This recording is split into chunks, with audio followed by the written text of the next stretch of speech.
Hello दोस्तों, नमस्कार। हमारे चैनल पर आपको हार्दिक हार्दिक स्वागत है। चलिए आज का वीडियो शुरुआत करते हैं और आज की इस वीडियो में हम बताएंगे कई बार हम एक दो बार असफल होने के बाद हमारी संकल्प टूटने लगती है और लगता है अब हमसे कुछ नहीं हो पाएगा, जिसके कारण हम डिप्रेशन में चले जाते हैं या कुछ अच्छा करने का प्रयास करना छोड़ देते हैं। लेकिन हमें एक बात हमेशा याद रखना चाहिए, अगर हम बार बार फेल हो रहे हैं तो इसका मतलब यह नहीं कि मुझ में कुछ करने की क्षमता नहीं है, बल्कि हम उससे कुछ और बेहतर करने के लिए बने हुए हैं और हमें सफलता एक ना एक दिन जरूर मिलेगी। हम इस बात को समझने के लिए हम एक छोटी सी कहानी का उदाहरण लेते हैं।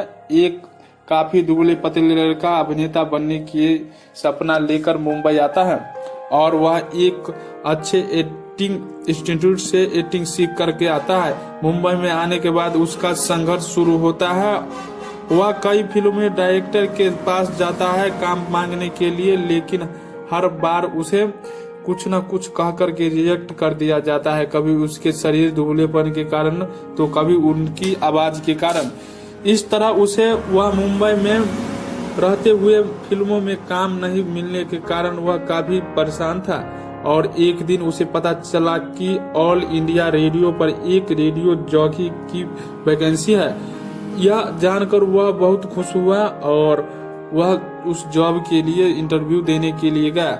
लेकिन जब उसका इंटरव्यू पूरा हुआ तो उसे यह कहकर रिजेक्ट कर दिया गया कि उसका आवाज बहुत ही खराब है और तुम इस क्षेत्र में कभी भी सफल नहीं हो सकते। और उन्होंने यह तक कहा कि तुम कोई दूसरी जॉब ढूंढ लो या दूसरे क्षेत्र में चले जाओ, यह क्षेत्र तुम्हारे लिए नहीं है। यह सुनकर वह लड़का काफी उदास हुआ, लेकिन हिम्मत नहीं हारा और वह लगातार कोशिश करते रहे। उसकी दृढ़ इच्छा और लगातार कोशिश रहने की क्षमता के कारण उसे एक दिन एक डायरेक्टर ने उसे अपनी फिल्म में सिलेक्ट कर लिया। उसने काफी मेहनत से काम किया और फाइनली वह फिल्म बनकर के तैयार हो गया। लेकिन जब उसकी फिल्म सिनेमा घरों में लगी तो वह बुरी तरह फ्लॉप हो गई।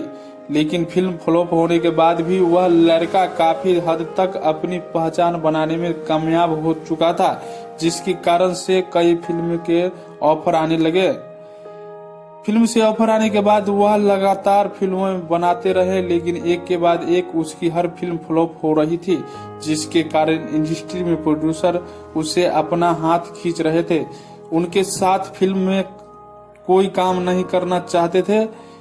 इस प्रकार इस लड़के की लगातार 9 फिल्में फ्लॉप हुई, लेकिन फिर भी उस लड़के ने हार नहीं मानी और लगातार प्रयास करते रहने के कारण उसकी 10वीं फिल्म सुपर डुपर हिट हो गई। उसके बाद उनके पास फिल्मों के भरमार हो गई। फिर उन्होंने पीछे मुड़कर न देखा, एक के बाद एक सुपर डुपर हिट फिल्में देने लगे इंडस्ट्री को और उनकी फिल्म लगातार सफलता के कारण, उनकी दमदार एक्टिंग के कारण, साथ ही उनकी दमदार आवाज को माना जाने लगा। जबकि उस लड़के को ऑल इंडिया रेडियो ने उसकी आवाज के कारण ही रिजेक्ट कर दिया था। वह लड़का कोई और नहीं बल्कि बॉलीवुड के फेमस एक्टर अमिताभ बच्चन जी थे। आज उन्हें कौन नहीं जानता, उनकी आवाज कौन नहीं पहचानता। उन्होंने बहुत सारे फिल्मों में सिर्फ अपनी आवाज दी है। उन्होंने बॉलीवुड को शोले, शहंशाह, तूफान, कूली जैसे बहुत सारे फिल्में दिए हैं। अगर अमिताभ बच्चन जी भी अपनी पहली असफलता होने के बाद हार मान जाते तो क्या वह इस मुकाम तक पहुंच पाते जहां वो आज हैं। दोस्तों, अगर आपको यह कहानी अच्छी लगी हो तो इसे अपने दोस्तों के साथ व्हाट्सएप, फेसबुक पर शेयर करें। हमारे चैनल को सब्सक्राइब करें, साथ में बेल आइकन का घंटी भी दबा दें ताकि जब भी हम वीडियो डालें आप तक मेरा नोटिफिकेशन पहुंचती रहे। पूरा वीडियो देखने के लिए धन्यवाद।